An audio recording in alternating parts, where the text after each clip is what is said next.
What's up, everybody? I'm Dave Miranda, and this is episode 100 of Just Give Me 5. 100 episodes, man. It has been a journey, and it's just such an honor, to be able to share this, this celebration, this accomplishment for us. We started December of 2020, and we just never stopped.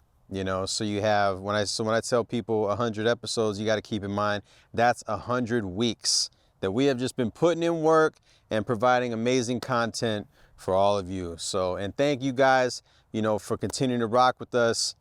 It's just been completely awesome. Awesome, awesome, awesome. We got an amazing show for you today. But on a serious note, the Arizona hip hop community lost a tremendous gem to the scene recently. Someone who I personally knew for almost 20 years and was also a mentor to my brother Jimmy Nelson as well. So we felt it would only be right to honor and dedicate him on our 100th episode. So if you would be so kind, let's have a moment of silence in honor of Arlo Barone.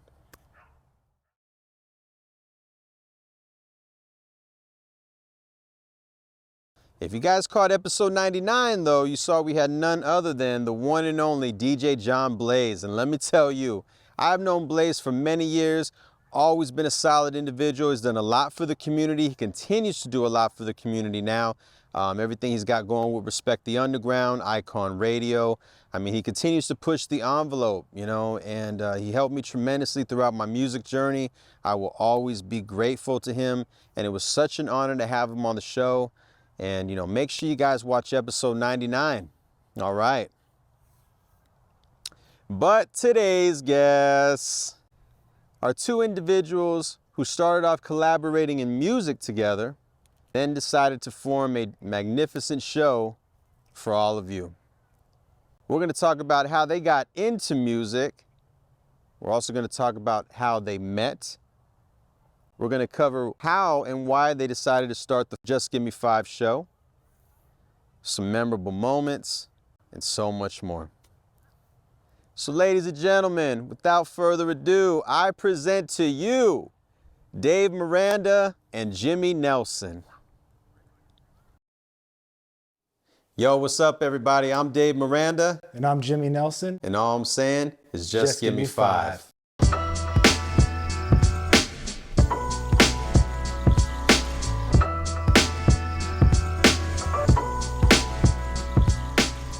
They always say the love of music starts in the household. And for me, I have such an eclectic taste in music because my mother was really into 70s soul. So we would listen to a lot of Diana Ross, The Temptations, Marvin Gaye, and then she also liked to listen to a lot of 80s pop music. So there was Madonna playing in the household, Tears for Fears, Swing Out Sister.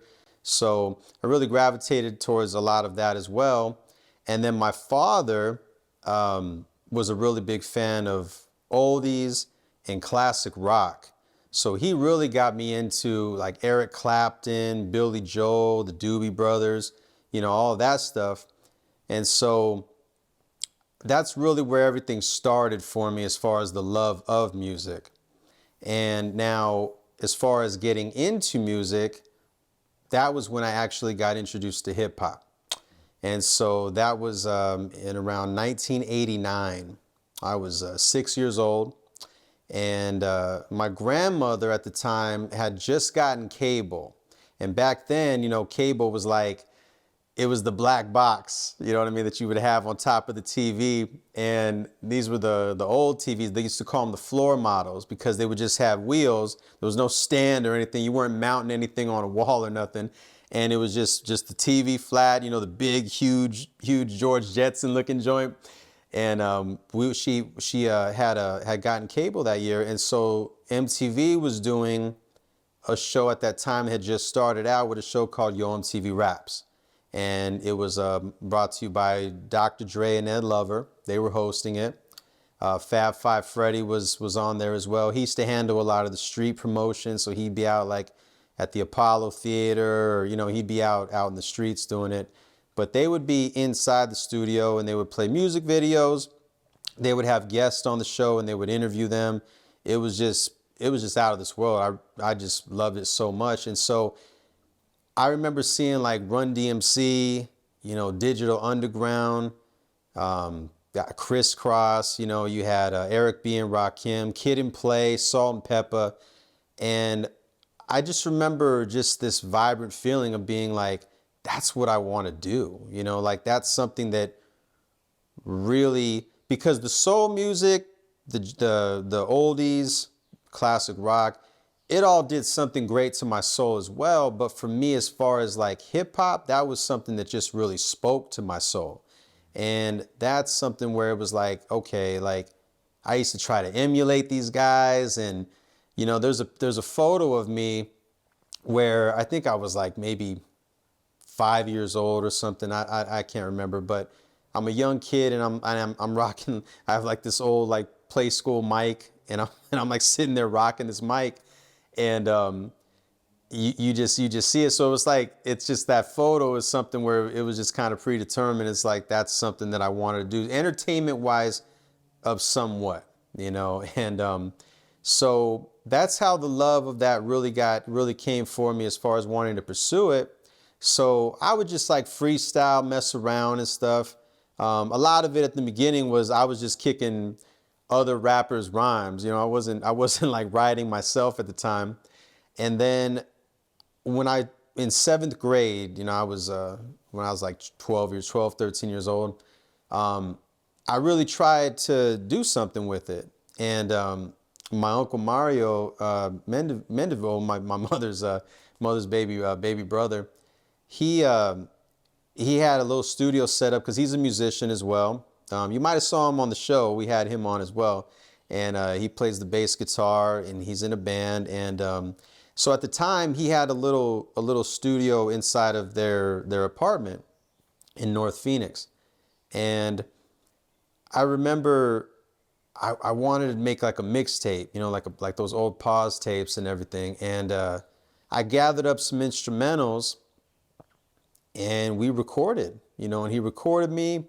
I think we did like 7 or 8 songs, and it was just me rapping over. I think I rapped over like the Loonies, I Got 5 on it, and just all these little instrumentals.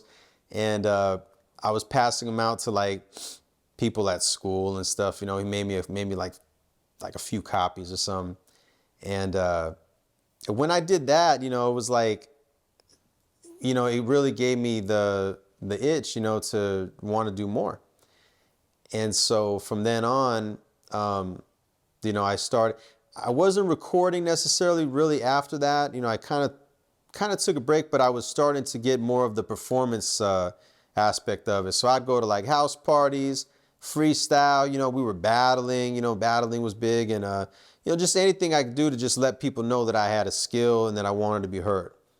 And so then when I was 19, that's when a buddy of mine, Big James, we were going to South Mount Community College at the time, and he had taken me to a studio because there was a guy that he knew, and he was helping him get his stuff out.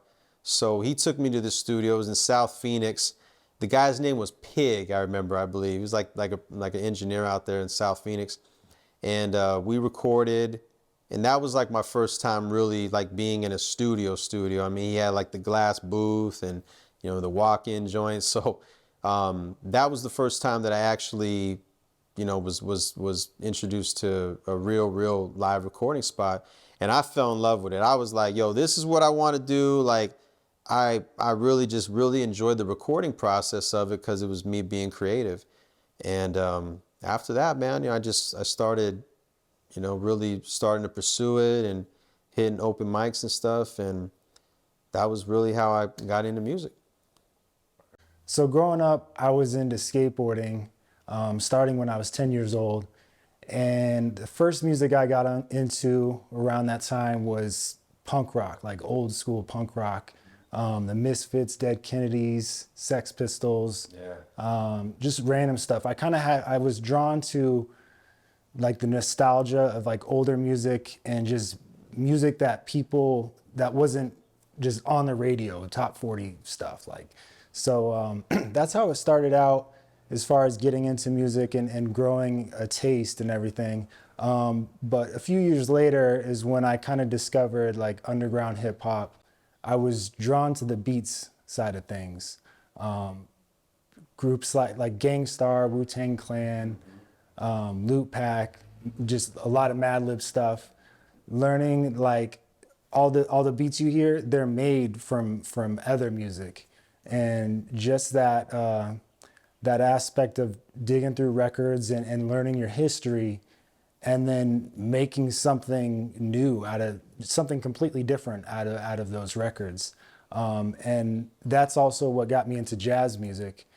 The crazy thing is my dad grew up into jazz music, so you know he got into it in the mid 60s, and all that era from the mid 60s through the mid 70s for me is like my favorite period of jazz. So it was kind of cool discovering like all these records that I was hearing and beats, he was already playing those back in the day. So I actually have on SoundCloud, if you look up Eddie Satan Radio Show 1976, you'll come across some of those from back then. They were actually him and his friends just on the radio. They recorded them on reel to reel and then later did it to digital. But yeah, a lot of that music was the stuff you heard that was getting sampled, you know, in more recent times. So yeah, I started out with a little SP303 back when they first came out. That was like 2002, somewhere in that range. I started out with turntables. I was working at Taco Bell in the drive-thru making like $5 an hour and saved up for Technics SL1200s and a mixer. So I was messing around on the turntables and learning to scratch and stuff and buying records a little bit before I started making beats, but it all kind of came together that way. And you notice he said turntables, not Serato. He learned on vinyl, man. Yeah, that was the only option, but so that's how it all started with the bedroom DJ and the beat making and everything. Right around that time is when I discovered 602streets.com, and that's what led me to connect with other people out here in the music scene.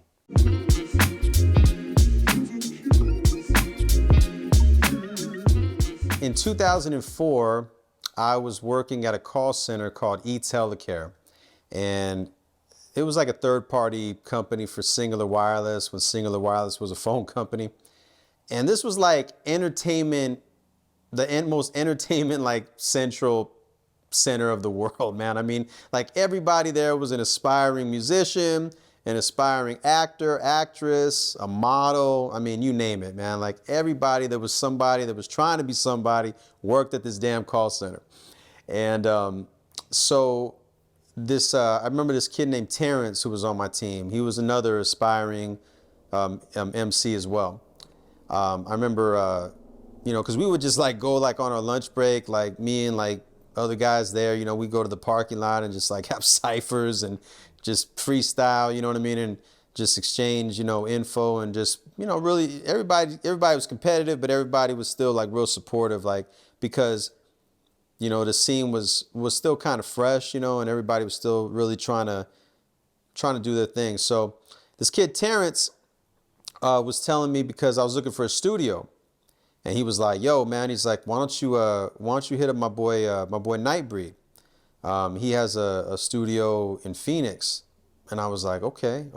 And there was no like social media at the time like that. There was no Instagram. I couldn't just go to his IG or something. So yeah, I was like, he gave me his number.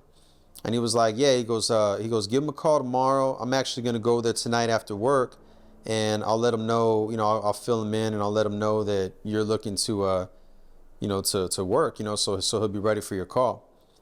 So I was like, all right, bet, you know, so I gave him a call, and he was like, yeah, man, you know, come on through. So he had a studio on 3rd Avenue in McDowell, and he was actually the in-house engineer at the time for Cutthroat Logic. And so it was right across the street from the Jack in the Box on 3rd Avenue in McDowell, I remember. It was like in a little art gallery center. And so I shoot over there, and I'm still like, I don't have like original production. I'm still doing like, just mixtape stuff because I don't really have like anything steady, at the time. And so I show up, and I got a CD, with the instrumentals on it. I got the joints on there. And, he was like, cool, man, let's get it going. So we started work. So I started recording. Now, the way he did it when he would record was he would actually have everything unplugged. So if you were in the studio at the time, whoever was in the studio at the time would hear like everything that the artist in the booth is recording. They would hear it like live. And so so I'm recording, and I didn't know this prior to me going in the booth because I'm in there recording, and it was a real nice studio, so you got the glass booth and everything. And so I remember I'm recording, I'm doing my thing, and I look over and I see this dude, like kind of tall, rocking a Kango, and he's just like bobbing his head, he's moving his arm, he's just like this in the window. And I'm like, all right, like maybe he's just going off of my motion, like, cause I'm like, he can't see me, or he can't hear me. I mean, what I'm saying? So I'm like, maybe he's just going off of my motion.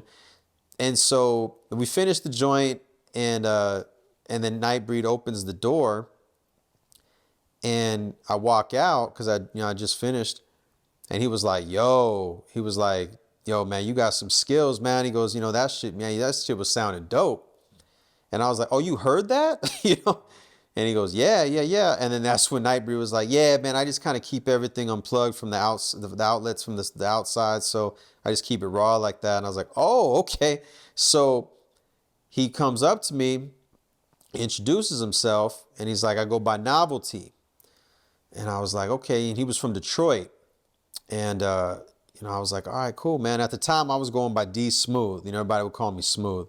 And so, I was like, I bet, so we met each other. And then that's how I met Justice, because it was their studio. And so Justice was like, yo, man, that was dope, man. Like, it's nice to meet you. I'm Justice. I'm the owner of the studio. I'm from a group called Cutthroat Logic. And, so we developed a relationship there. And it was a good time. And so Novelty was working on his upcoming album at the time, and he was managed by a dude named DJ Seduce.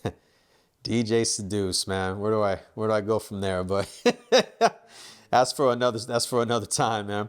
Yeah, so he had a label called Diversify Music, and Novelty was a part of that. And so he was like, if you want, he goes, I record with a guy named Eddie. And he has a studio at his crib.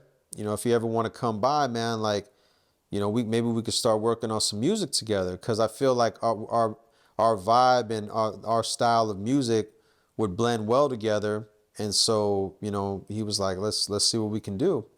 So I'm like, all right, I'll check it out, because I didn't really have anything consistent at the time. I literally was just really looking for a home, a recording home.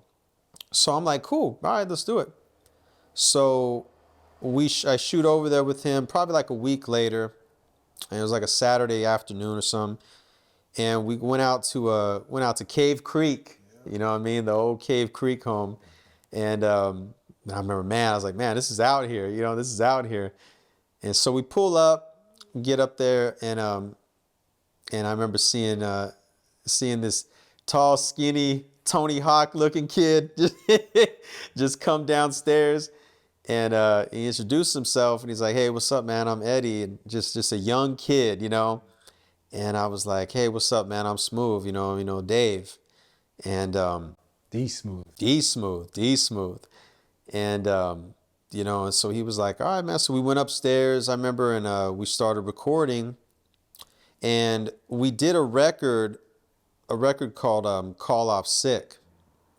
And Eddie at the time, Eddie Satan, man, recorded it was his record that he produced. And then me and Novelty did the joint. And I still don't have anything at the time that I'm working on steady, you know what I mean? So it was like it was a collab record, and I was just like, okay. And so me and Novelty started performing it, and we used to perform at a spot called the Paper Heart, and that was a spot on like 15th Avenue in McDowell, or no, I'm sorry, 15th Avenue in Van Buren at the time, and they used to do a lot of open mic poetry and just I mean it was hip hop heads, it was everything, but we used to go there on Tuesday nights, and that was the night that they would do it. And so we were recording, performing this joint. It was getting a lot of buzz in the city. People were starting to really dig the chemistry that me and Novelty were having, and then that's when. So then Novelty had his CD release party, and it was at Bash on Ash, on Mill Avenue. God, man, Bash on Ash was the joint. And we're there. We're doing I'm one of the opening acts and everything, and it was packed, man. It was just a good time. And there was this super tall cat I remember in the crowd, man, and real thin. I seriously thought he hooped. I was like, is that a Suns player? Like, cause he was just super tall. And I remember he was vibing, man. And I remember I got off stage, and we were talking, and he was like, yo, he's like, oh man, you got skill, man. Like, like really dig your type of music. I got a boy out in Milwaukee that I think would, you would mesh well with, because, he's kind of on that soulful boom bap type style. And I was like, all right, bet. So MySpace was the big thing at the time, because there was no, YouTube wasn't even a thing yet. It was like, so MySpace, you would meet people through MySpace, at the time. It was all about collaborating. And so his name was Trellmatic, and he was out in Milwaukee. And I remember, we linked on there. I picked a couple beats from him, and I was like, man, maybe we should do an album. So I asked Jimmy, at the time, I was like, do you think, that, you could, engineer this project? So he ended up engineering the project, and that was really the beginning of, our official, like, musical relationship, because, it was like we started working on that together. So he started learning my recording process, I learned his, and that's how we were able to form that. So that album came, and then it was like after that, I started working on some more stuff, and Jimmy was still just my engineer at the time.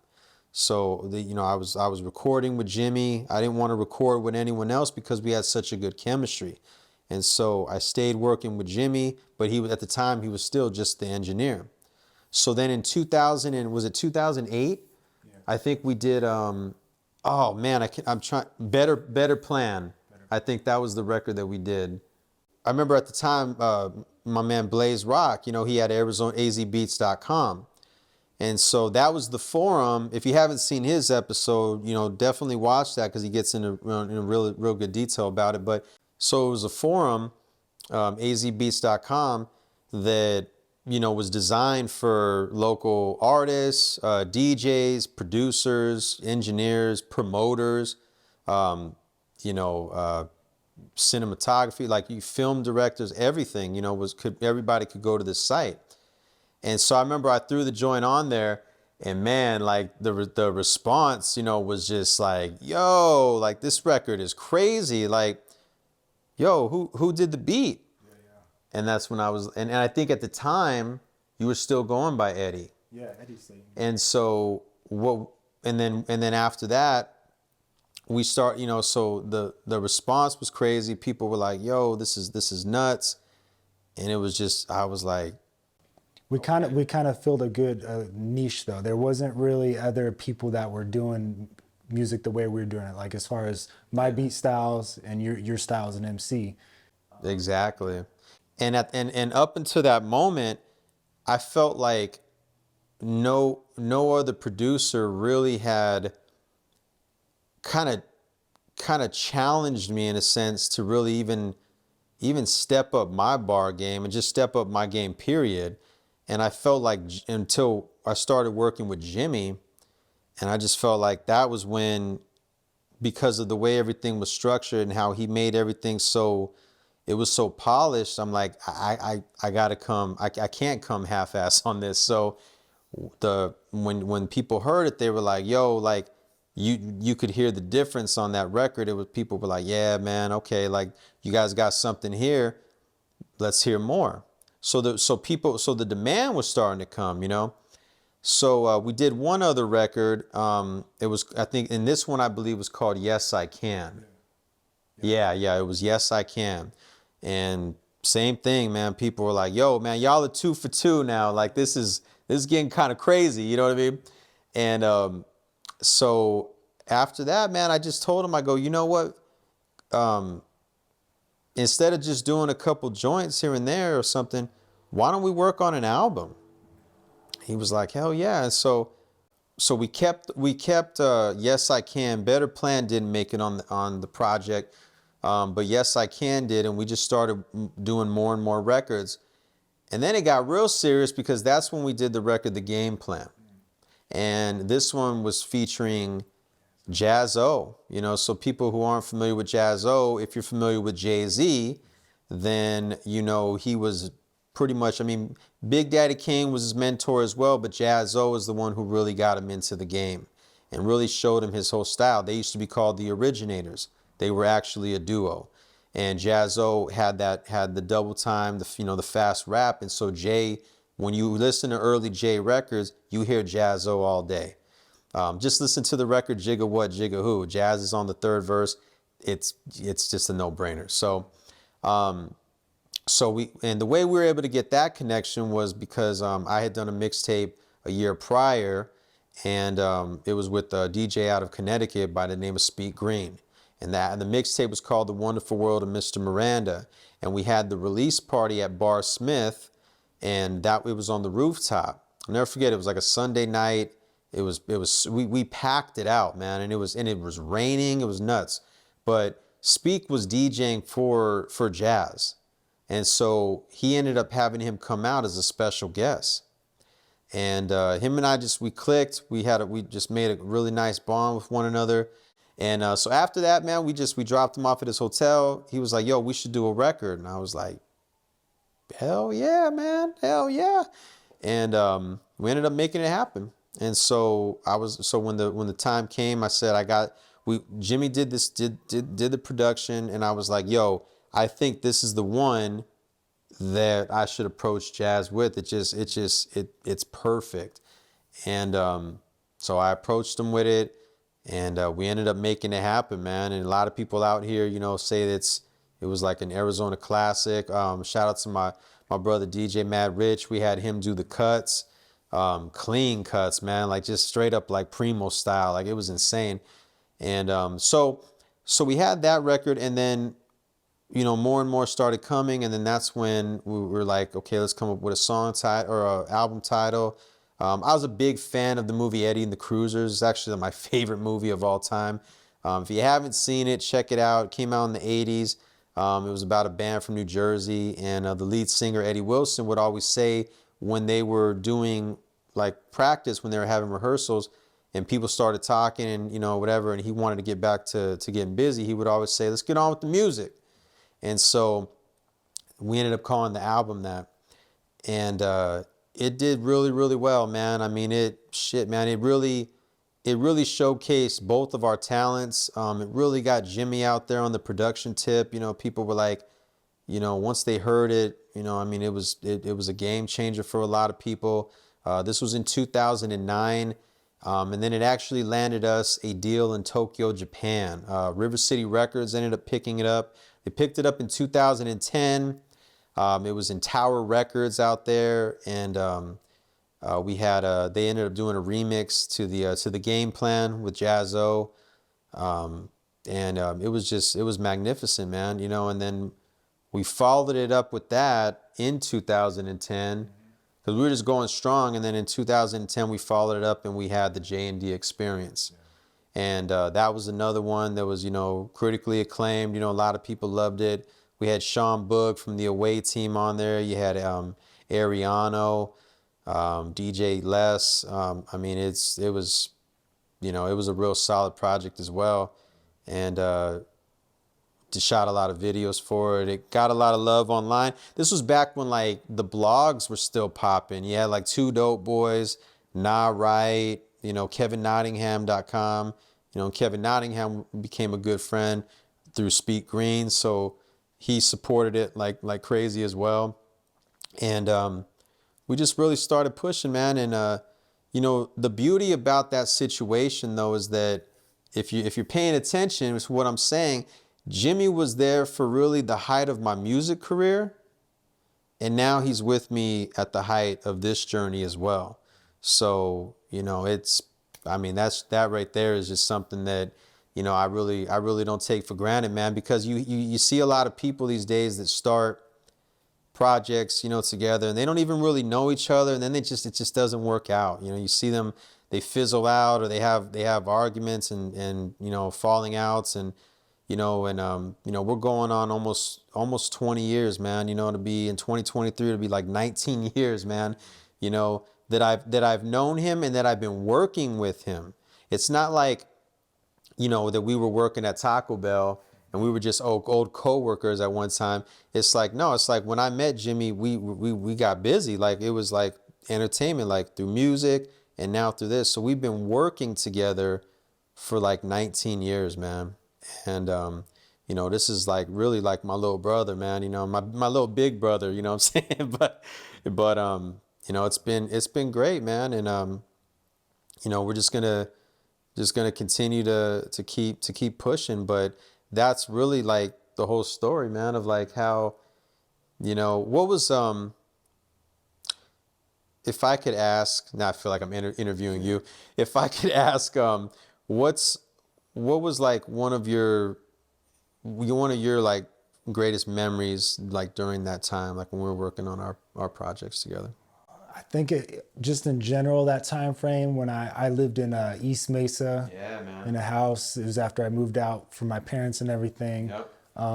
I had a studio room. I built like sound panels. I bought the insulation and like wrapped it up in fabric and everything. So that room it sounded nice from all that. And then just having that separate room, that separate closet for the mic booth. I mean, just classic home studio stuff. But that was just when I was like just making beats is what I did like every day pretty much, and just learning a lot all the time and growing from the music that we were doing.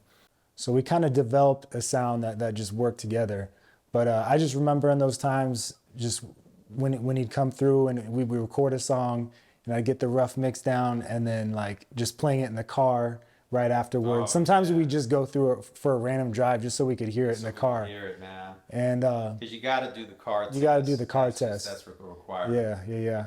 Take it out of the studio. So yeah, just in general, that those moments of creativity and growing and learning, and with music, those were in general just the dopest times. So in those beginning years of making beats, being on 602 streets and connecting with people in the scene, some of the first people I met, probably the first person was Il Al. That was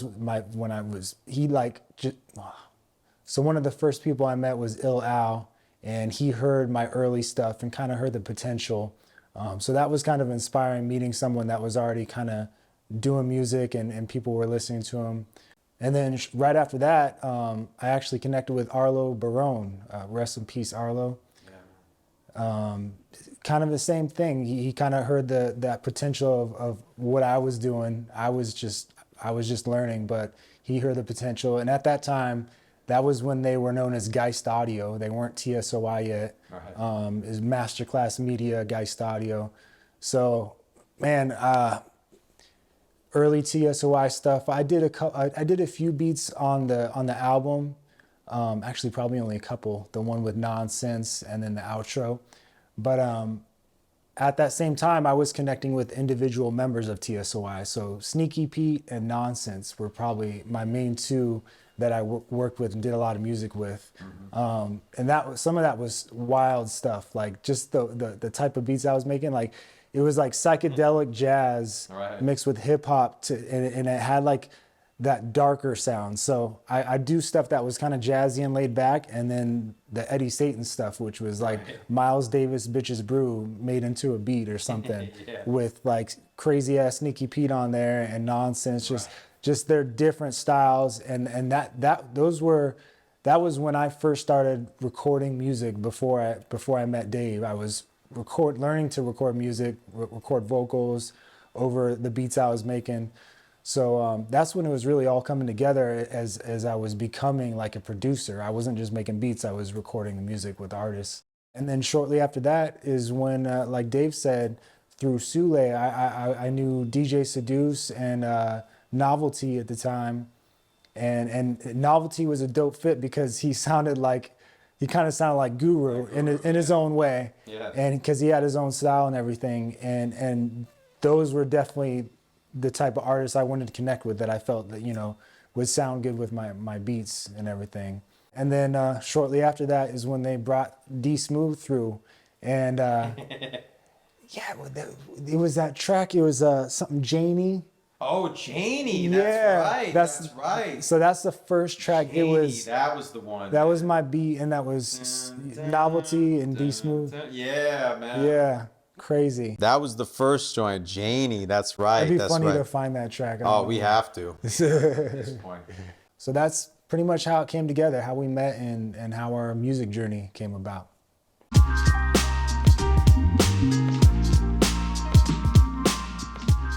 Man, so in 2019, I've always wanted to get into film, some kind of journalism, media, I've always wanted to do that. My mom's always like, you could be an actor, you could be in movies, like you should do it, you have the personality.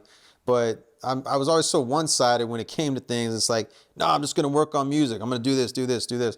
And, so then when I took a break from music, like in 2018, and really wasn't doing anything creative. I was traveling, I was taking like solo trips and stuff like that, which was great, but I wasn't being creative anymore, and when I'm not being creative like that, you kind of can slump into a little depression, and I started really getting in a dark space for a while. And so one day I was just thinking, I was like, I got to start doing something again, because it's starting to eat at me. And the original plan was to do a documentary. I was like, maybe I could do a documentary, on the Arizona hip hop scene, right? So Jimmy started making his transition. He was starting to do film, I believe in 2018. Was it 2018? In the Christmas of 2018 was when I got my first camera. Okay. So he started making his transition into that. I was, kind of messing around with it and really starting to, learn it. But I just was like, the way Jimmy is, once he starts something and he likes it and it has his attention and focus, like he just goes all in, and so I was like, well, maybe Jimmy would be down to do this, and so I linked up with him, and we went and had lunch, and I was giving him an idea, and he was like, yeah, I'm down. And once again, that procrastination hits again, at its finest. And so I kind of started getting back in that slump. I was drinking a lot at the time. I'm actually almost 3 years sober now, so that's pretty incredible.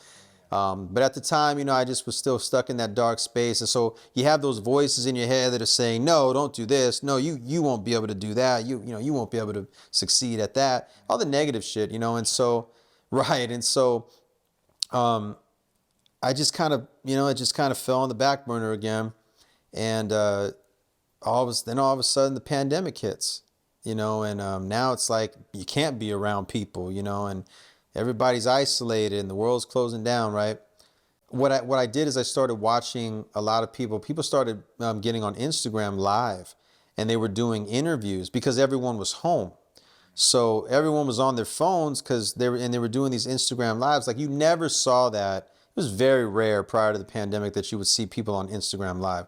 And so once that happened, you would see people like, I don't know, man. It'd be big time people, man. It'd be like Jennifer Lopez interviewing Jennifer Aniston and, just talking to them. But it started off as just communication. But then during the communication, they just started sharing like these stories.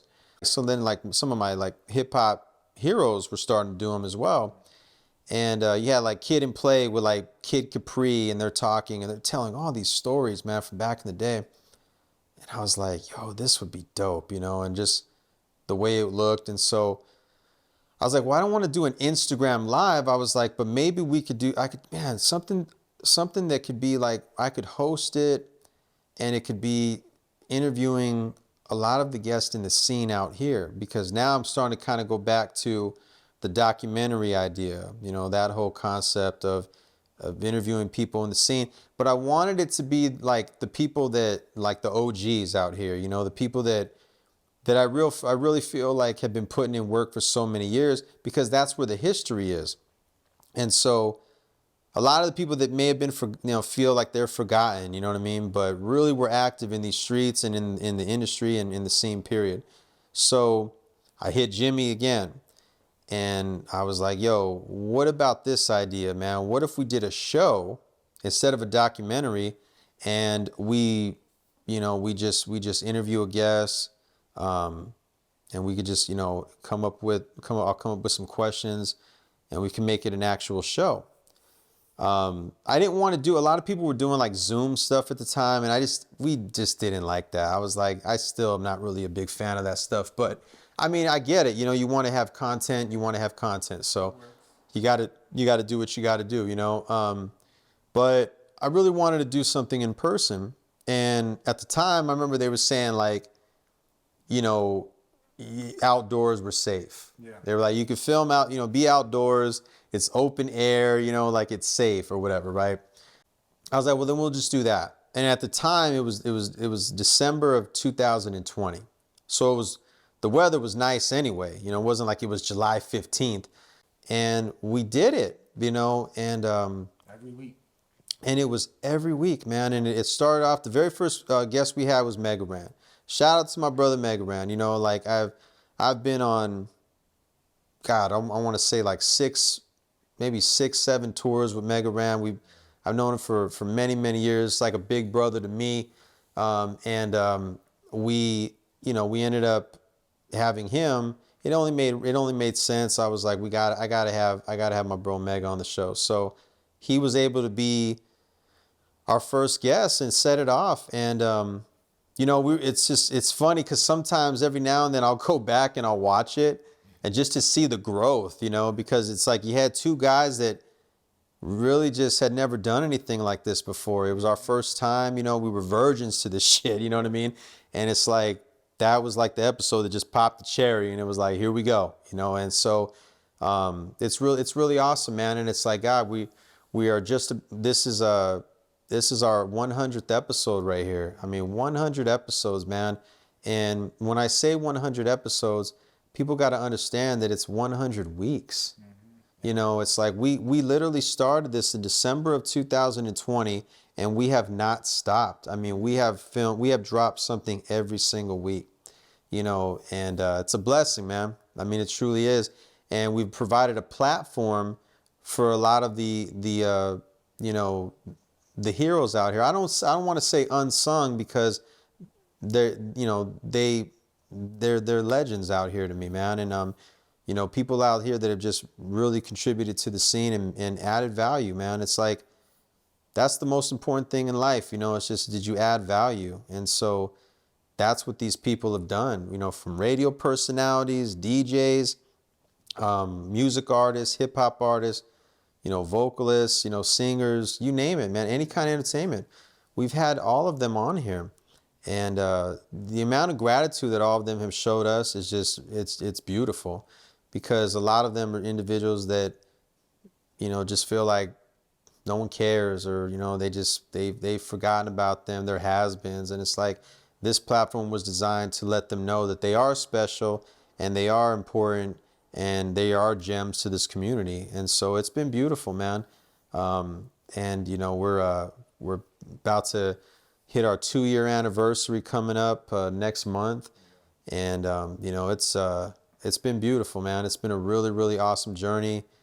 And it's something to where, I mean, you start something like this, you don't know what's going to happen. You just have an idea, you have a vision, and you end up, when you see it come to life, and for it to be taking off the way it has in just over, a little under 2 years so far, it's a blessing. I mean, I can't really, and like I said before, Jimmy was with me at the beginning of my music run, and now he's with me at the beginning of this. And people will say it, man. It's like his camera skills are just out of this world. He is by far, like, he's the best that I've ever worked with, and it's like I couldn't do it without him. It's like we're like the AZ version of Stretch and Bobbito. You know what I mean? And so it's been a real awesome journey, man. And so why don't you fill him in on how your film journey started and everything? Yeah, so like I said, got my first camera Christmas 2018. So starting off in 2019, man, I was just experimenting with it. I was just inspired by things that just making things look cinematic, making things look like they're from a movie or a documentary.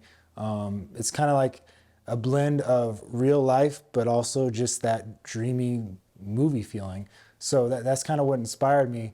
At the same time, I wanted to figure out how to make money with the camera because that's a way to get out of a 9 to 5, So my sister's a real estate agent, so I started out doing real estate photography, learning that. At the same time, I had a neighbor getting married, so I filmed his wedding, made him a little wedding video. So I just knew from my research and everything that people can go pretty far just doing that type of work in photography and videography. So that was my 2019, and by the end of 2019, I actually quit my 9 to 5 with Southern Wine and Spirits, slinging booze. So I was able to get out of that in just within a year of getting a camera, which was pretty crazy. And then, as you all know, first 3 months of 2020 seemed pretty normal, and then boom, COVID hit. So 3-4 months after I quit my job, all of a sudden there's a pandemic and you can't go nowhere. Luckily, I kind of made it through that first 2 months where we were like really locked down, and then after that, we had the restrictions in place, but Arizona is a kind of a different place, So I was able to still do some work and make ends meet, which was cool. But yeah, so I was just super inspired by all the stuff I was learning, and this was around when Dave hit me up. So I was like, I actually wanted, I hadn't yet filmed interviews, and I was like, I want to film interviews and just like, I love the stories, and just the simple aspect of just hearing stories and everything. So he hit me up. We kind of, I remember, I think we just went, just went downtown and stuff, and we were just kind of like filming. I think like, I was just practicing. I was like, walk along this thing here and stuff. Like, I was just getting shots and everything. Right. But yeah, and then, you came up with the idea, Just Give Me 5. To me, it was a no-brainer. It was kind of what we already talked about in terms of doing like a documentary. This is more like a docu-series. Right. And we both had our history in the music scene. And so it was just a cool way to show, show the history of Arizona and like the music scene, and not just the music scene, but so many other aspects of it. It started out with kind of just the music scene, but we kind of went multiple places with it. It's a dope thing that we have going. It's super fun, and can't wait to see where it goes.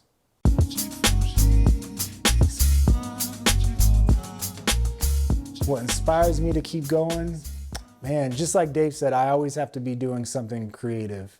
Pretty much, I'm a full-time wedding videographer. A lot of people probably find that kind of not odd, but like, wow, how do you just do that for a living? But it's kind of cool what I've been able to build with it. Like I've learned so much about filmmaking. It's been a good way to earn a living and support my son and everything. So yeah, man, I just love continuing to learn new things, having more people come across our show, getting that recognition for doing good things for the scene and documenting the stories. And yeah, I just can't wait to see where it goes. Yeah, man. And for myself, like Jimmy, I mean, we're both Geminis, and we just have to constantly stay creative. I mean, once an artist, always an artist, so I will always be an artist. And I feel like what we're doing with this show is art. And it's another creative outlet for myself. Um, I've always just enjoyed talking with people. I've always been an avid storyteller, listener. It all started really as a kid from my grandfather, my Tata Ruben, my father's father, because he had so many stories that just the man lived a life, and he always enjoyed telling them to me, when I was a kid, and I was always very intrigued by it. And so I would always just be gravitating. I would just be so intrigued, and he'd have my full undivided attention, and I would listen to him tell these stories. And that's really where it started for me, because it was actually a practice for myself, a hyperactive kid and really not able to focus as much, being able to just be still and in the moment, and really being able to have laser focus on somebody telling me an interesting story.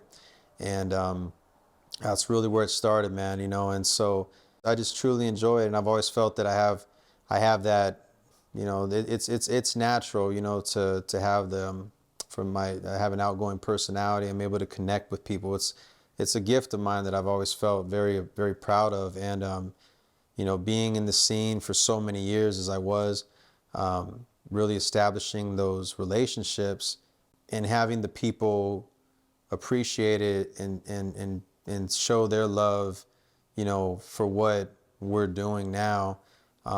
It doesn't get any better than that. I mean, it's something that I feel is I'm very grateful for it.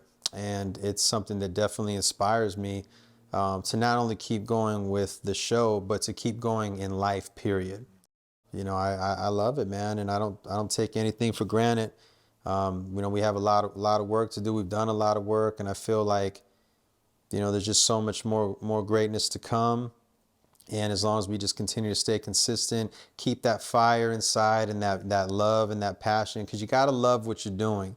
If you don't love it, some people, they start shows, they create content, and it's all for the likes, the views, the money. Their heart's in the wrong places. They're just doing it because it's just something quick. It's a quick hustle. But when you're doing something that you actually truly love, everything else will come with it. And so yeah, man, I'm extremely grateful. And it's the people, it's you guys, you guys are the ones who inspire, both of us.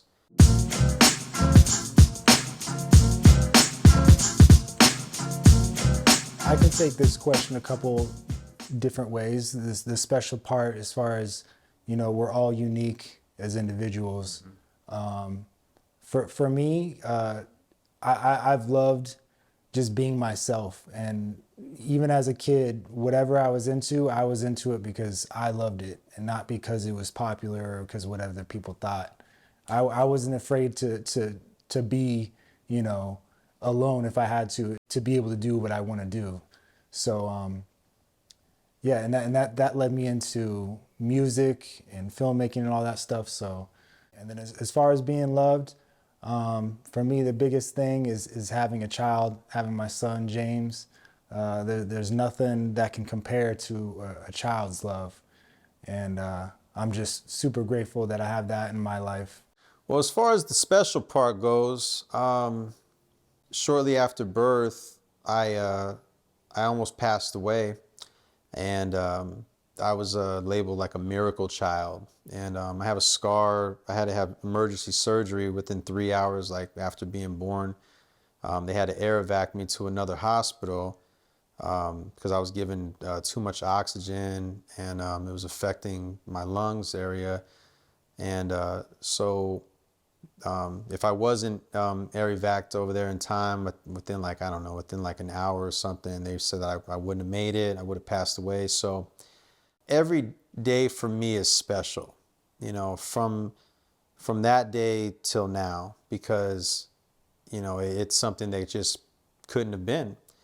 And so the fact that I'm here every day, to me, that is special. As far as me being special, to other people, that's for them to decide. I would hope that I would leave a special impact in people's lives in that aspect of it. But, you know, every day is a gift, you know, and the present is the present. And so that's really the way I try to look at life. And as far as being loved, you know, having my family, I never got married. I don't have children, but you know, I'm grateful to still have my mother and my father and my younger sister alive and have them with me. And you know, it's something I don't take a day for, you know, any day for granted. You know, I'm extremely grateful, you know, and just to have that love. And my mom watches every episode, and you know, she's always hitting me up saying, that person was good, you did good, mijo. And you know, just those things there, it's great. And my father's a huge fan, and you know, to have him on board, you know, because those are my heroes right there, you know. My mother and my father, man. I mean, you know, I get a lot of my personality, my charm, my wit from both of them. You know, it's a mixture of combined, so it's like I can't lose, you know what I mean?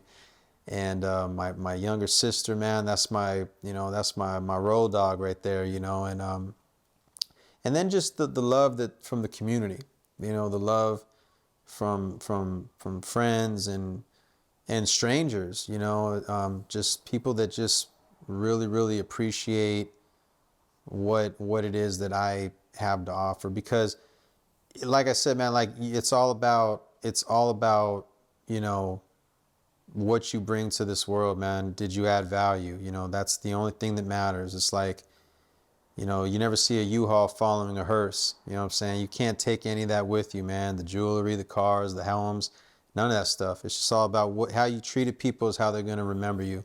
And so I hope that I've been able to be as kind as possible, give people opportunities, treat people with respect, because that's how I was raised. That's how I was brought up. And as long as I can do that and, you know, make a difference somehow, that's all I need, man. So thank you guys all. It's been a tremendous honor as we celebrate this 100th episode. Couldn't do it without you guys, you know. And so, man, here's to another 100. And let's just keep this going, y'all. Peace. Peace. And there you have it. Man, I just want to take this time to just truly thank all of you, you know, from the bottom of our hearts. We appreciate you for believing in us, you know, this amazing, wild idea that, you know, we brought to life. And for us to be at 100 episodes now, I mean, I just have no words for it. You know, it's the consistency and the drive, and we can't do it, you know, we couldn't do it with any of you guys. So definitely appreciate it. Here's to another 100. And let's keep this thing going, man, you know. But make sure you guys subscribe to our YouTube channel. That's continuing to grow as well. It's all about, you know, repetition, man. Just keep it going, and the more you do, the larger everything gets, man. But I just want to take this time again, just truly, man, to thank my brother Jimmy Nelson for being here, holding that camera down, doing his amazing editing skills. I mean, that's my brother right there. Don't get no better than that, man. And till next time, stay tuned, stay blessed, stay healthy. Just give me 5, y'all. Everything you get, you got the world.